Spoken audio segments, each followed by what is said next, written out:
Boom. Yo, what's good? This is Corey, your friendly neighborhood massage technician, bringing you life, love, and liberation as always. And we are still on our Black Belt Sexual Health series. Yes. So if I can pull up my screen for you all today, and go back. Today, we are on day 4 of our Black Male Sexual Health series, which is no means no, yes means yes. What is consent? You know, in some circles, I hear the idea that consent is like sexy, like they're trying to make it seem as if like consent is something, of course, it's not something that's like well known or well practiced in the experiences of sex. However, the idea was to promote it to make it feel as if it's something that is attractive, when in actuality consent is a fact, something that just needs to happen. And experiences regarding being with others, creating relationships, and collaborating in actions that requires one or more beings to be involved. I would even say that consent is required for you to engage with yourself. It's that serious of a topic. Consent is very important for life, and it's not something that's well practiced because we live in a society that promotes competitiveness and force and winning, which are all not well suited for ideas of consent. And I will explain as I move through this PowerPoint for y'all today. Yes. So we're going to discuss what is consent. So moving forward, if y'all are wanting to get involved in the classes, they happen on Thursdays. This next coming class will be October 29th on the Thursday, 2 to 3. You can hit me up at coreyjh.cmt@gmail.com. Spell that out, coreyjh.cmt@gmail.com. And shoot me an email by sending me your preferred names, where you're from, why do you want to join the group, and what do you hope to learn and gain from being a part of this Black male sexual health discussion? Yes? So, pushing along. So far in our series, we have had conversations on the I am. What do we know about ourselves and what do we want ourselves to be? Kind of discussing what is the sexual being that is our body, ourselves, our entity. Um, the first time I recognizing our patterns of behavior from the first time that we engage in certain experiences in our lives, because those first time experiences set patterns that go on for the rest of our lives in some respects. So understanding how we have engaged in the first can give us a better understanding of how we engage with those thereafter, right? So noticing the patterns that come after in our lives. Third, we went into a conversation on where did you learn that from? And that's more recognizing how we are schooled in certain patterns of behavior. What we were taught from, you know, television media, what we were taught from our peers, and how we came to understand how to engage in sexual experiences, and if that was beneficial or harmful to our growth as sexual beings, you know, taking a look at them and seeing how they affected our lives thereafter. And it's the point. Yes. So moving forward in day 4, we're talking about how we take those three, the I am, understanding the self, understanding how we interact for the first times, understanding how we were taught how to move, and now we're going into moving, right? which kind of goes into the ideas of consent. So, a simple definition that we have here for consent is gived or given permission, agree to do something, right? It is informed, should I say, or informed consent is permission granted in knowledge of the possible consequences. So, what we're looking for in regards to consent in our sexual actions and our sexual well being is informed consent, knowing what is possible, the consequences that can happen from the particular actions that we may engage in. That is informed consent. So that we know what our bodies are going to engage in, what energies are possibly going to come about. Granted, we can know only about as much as we are given. Don't get me wrong. There may be things that are happen in a consensual obligation that we are not aware of. And this is part of the reason why there are certain aspects to consent to consider. Yes. And we'll see that on the next slide. So, aspects of consent, just so that we get in the picture of how we come to consent in sexual experiences or just experiences in general or just engaging in actions with other people. Yes, is one, consent is ongoing. You are constantly being present in a consensual process. That is, anyone can change their mind about what they're interested in doing at any time. No matter what's going on in the situation, no matter how the energies are being moved, no matter how high or how low they can be disengaged at any point in time. And there must be an awareness to oneself to know how to disengage when others have disengaged. Yes, it's ongoing. So you're always paying attention to the possibility of something stopping. Consent is ongoing. So freely given, saying yes without feeling pressured or forced or being afraid to say no is again kind of goes into the idea of comfort, right? Sometimes we are persuading our way into certain situations. We persuade our ways or we manipulate our ways into certain situations by either like alleviating or taking certain pieces of information out, creating these little loopholes that are not well understood. And this is not informed consent because everyone is not aware of everything that one knows. Yes. So freely given, meaning that no one feels pressured into the particular act that's going to be engaged in. Specific, knowing that every action is understood as it is, or every action requires its own description, so to speak. As saying yes to one act, such as kissing, doesn't mean you've said yes to other acts, such as oral sex or whatever. Just because someone is possibly going down a particular pattern of behavior doesn't mean that they have to continue down that pattern, right? So every action is its own step, is its own, I guess, arena or event, so to speak. So it just because one is involved in one event does not mean that they are particularly connected to another event. They could be their own separate thing. You know, a kiss is just a kiss, a sigh is just a sigh, you know? So understanding that, everything is not supposed to be following this linear pattern that we've been given in this patriarchal capitalistic society type of information, right? you know an event is its own event. Enthusiastic, so that means it's wanted, doing something and not feeling like you should or have to do something. This kind of goes into what we feel we're obligated to do, or what people have done before, or what I've been told to do in my traditions, or however I've been raised to do things. All of that is not involved in the consent. The consent is the person.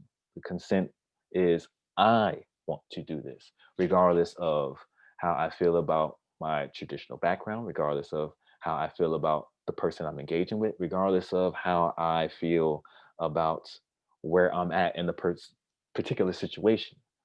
It's my decision, right? It's enthusiastic. I agree. I agree at this point in time because I do, not because of anything else, right? And consent is informed, meaning that all information that you know is given to the situation so that everybody is well understood, well informed about what is going to happen in that particular action. You have to give all that you can to the particular act that is going to happen as much as you know. Of course, there are going to be some things that you may not know. Everything cannot be known in this world. However, as you're being present in the situation, you can pick up on differences and changes that may happen. So you're constantly letting the information be known, a constant sense of vulnerability in action. Yes? So, moving forward, in some ways, my military background tends to kick in a little bit. And I kind of quantified these ideas of, should I say, consent, also from the standpoint of firearm safety. For some reason, it kind of makes sense to me to think about it in this way. Um, in some respects, because, weapons are tools that can protect or harm people. And you must exercise a great deal of awareness about how this particular tool is being used in whatever situation. The same thing goes for your body. Your body is an entire sexual organ. Your body is, or parts of it are definitely more potent than others. However, the entire sexual being is a tool for you to use to grant your intentions of life to surface. So, understanding this, there are some rules or guidelines that may help you practice a sense of safety so that everyone that is involved in whatever actions that this being is doing can be safe and well appreciated. So the firearm safety rules that we have here, they kind of go off on treat every weapon as if it were loaded, never point a weapon at anything you do not intend to shoot, keep your finger off the trigger until you are ready to fire, and keep the weapon on safety until you intend to fire. There is another safety rule that is number 5 that is like kind of like the not well spoken rule, but it is a rule, is know your target and what lies beyond it. So what I did is I flipped these firearm safety rules and turned them into sexual organ safety guides, right?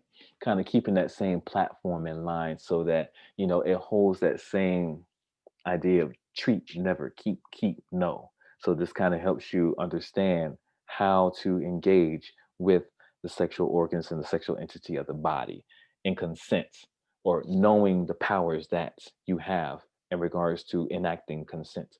So there's one, treat your sexual organ as if it were loaded. That is handling with care, handling as if it can go off at any moment. That is, that the energies may shift from one place to another. You know, treat it as if you need to pay attention to your body at all times in all acts, right? A sense of presence to yourself, a sense of carefulness. You are a strong and beautiful and vibrant being. There's a lot of radiation and energy within your persona. So treating that as if it can affect people, right? In ways that you may not understand. So always being aware of how your energy is interacting with people in sexual experiences and experiences in general. So moving down, never point your sexual organ at anyone you do not intend to shoot. This kind of goes into the ideas of, say, flirtation, or say ensure your intentions are well understood. you know if you are, how to say this,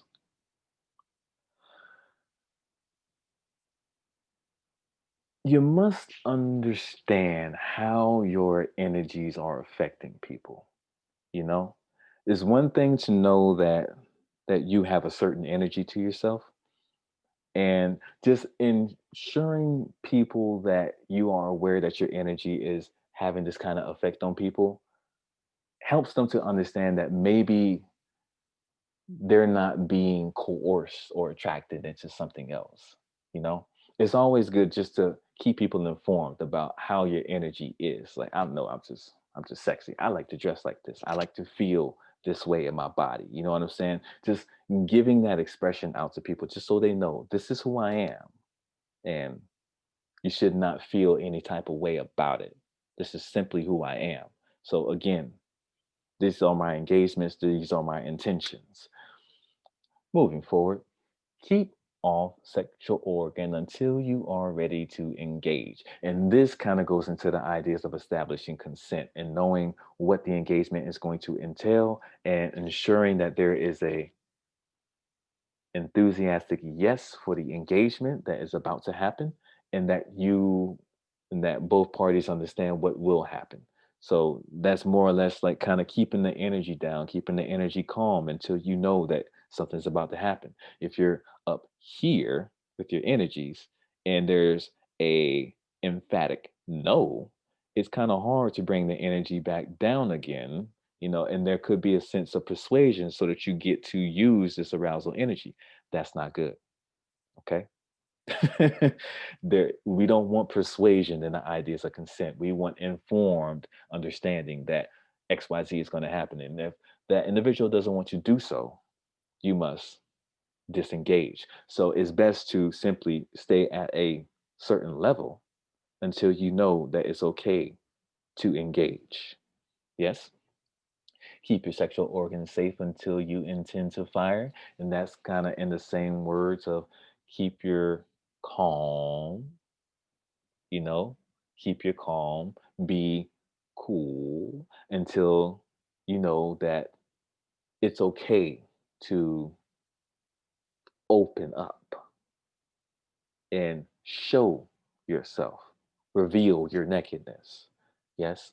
And then lastly, is know your sexual actions and the consequences that lie beyond them. And that goes into ensure your partner is well informed of your intentions in the moment of engagement and thereafter. Meaning, like, what is this relationship going to entail after our actions? Like, are we planning for the future? Is this just a one time thing or is this many things to come? You know, like that discussion should be had before any engagements actually go about. You're kind of creating and building a relationship, or are you building a relationship? Is this just like we met and we want to do something for this point in time? That should be well understood. Therefore, knowing what the consequences lie beyond that, and not giving information that is false in the sense that you're telling someone that it's going to go further than what it actually is. No, like, if if we're one, we're one. If we're many, we're many. Establish that in the beginning, right? So moving forward. So for this week, we had a couple of questions for our writing practices and things of that nature, and our journaling. If you would like to engage in the consent of journaling. I have a couple of journaling prompts you can that can get you started in the ideas of, thinking about what consent means to you and the experiences that you have involved yourself in, and establishing consent with others and establishing consent with yourself. So just a couple of prompt questions that you can ask yourself as you start the journal, maybe for about 5 or 10 or 15 minutes or so. And some of those questions are: in what ways do you consent? Like, how do you give consent to others? Is it yes, or do you? Is there a certain type of energy that you give off when you feel that you are agreeing with someone? How do you feel when you consent? Like, how does your body feel? How does your body change when you know that agreement is had between both parties? In what ways have someone assumed you consented? Like, whereas you someone mentioned that, like, I thought that you want this, and you said no, I didn't. I don't know what action I given off that made you think that I did? You know what I'm saying? Those kind of situations. Um, in what ways have okay, and have you ever continued a sexual act because it seemed, or have you ever discontinued, excuse me, have you ever discontinued a sexual act because it seemed unwanted? Like in the process of something going on and like there was just a change in energy and it's like you felt the need that it had to stop. And you made that decision, not it was given to you, right? Like, has there ever been a time where you felt that you had to disengage because shifts in energy? hmm how do you feel when someone tells you no? Is a good question. You know, there's sometimes when we're, giving our information to people to consent to certain situations and you're rejected, so to speak, it can play on our ego and our psyche in a way that feels negative, technically. So how does that land on you? Do you continue to attempt to get a yes, or do you simply take the no and say, okay, well, maybe this is just not for me? You should ask yourself these questions about consent. And how do you feel when someone tells you yes, right? In the same sense, like, okay, how does the energy pick up? Do you go over the top? It's like, or is it just you move into the situation that is agreed upon and you go for whatever it is, the action that you intended to set consent for, right? So, just some ideas that you can use to start your journaling practice for how do you consent and creating a dialogue around what are your consenting practices. Yes. So, again, these are our consenting practices inside of the Black Male Sexual Health discussion group that we'll have on Thursday, 2 to 3. It will be October 29th this week. So yeah, these are the things that we consent to within the group, and these are our agreements for how we interact with each other. So it's definitely be present. I validate your experiences. I observe and witness. I identify and recommend. I don't diagnose and prescribe. And everything that's said within the group is confidential. We hold it together, and all ideas and concepts and experiences that we discuss within the group are kept between us. Yes. So, just so y'all know, pushing forward, these are the rest of the dates that we have for the rest of our discussion groups. The next one coming up is about release versus retention and some ideas about semen retention and different types of sexual practices to hone the body and what they mean for the body and how they can either, build our persona, build our energy up, you know, and if they are helpful to build our energy up, how do they address the body? Like, is it good to release or is it good to hold? So we're just gonna go in some discussions about those ideas and discuss what research has been given about both sides of the field, ejaculation and retention. Yes. And moving forward, it'll be the erotic as power and brotherly love and community wholeness and how we come together in our intimate relationships with each other, platonically, economically, and otherwise. Yeah. So that does it for this lecture. If y'all are coming to the discussion, we will be there from 2 to 3 on Thursday, October 29th. So please let me know that you'd like to be invited and I can get you the Zoom link and we can have this discussion amongst each other about consent. So let me jot this down.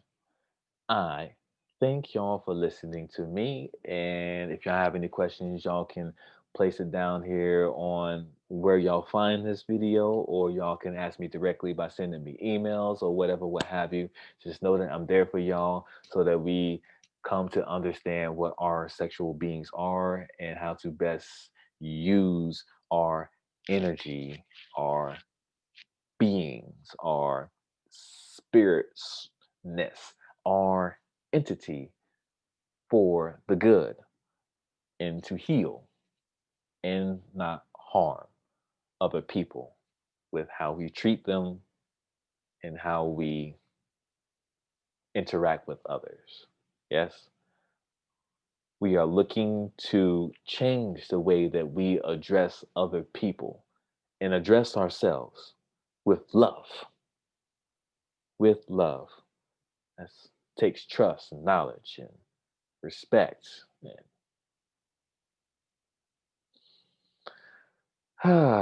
So, yes, either way, let me go on my way and I will talk to y'all later. Yes, pieces.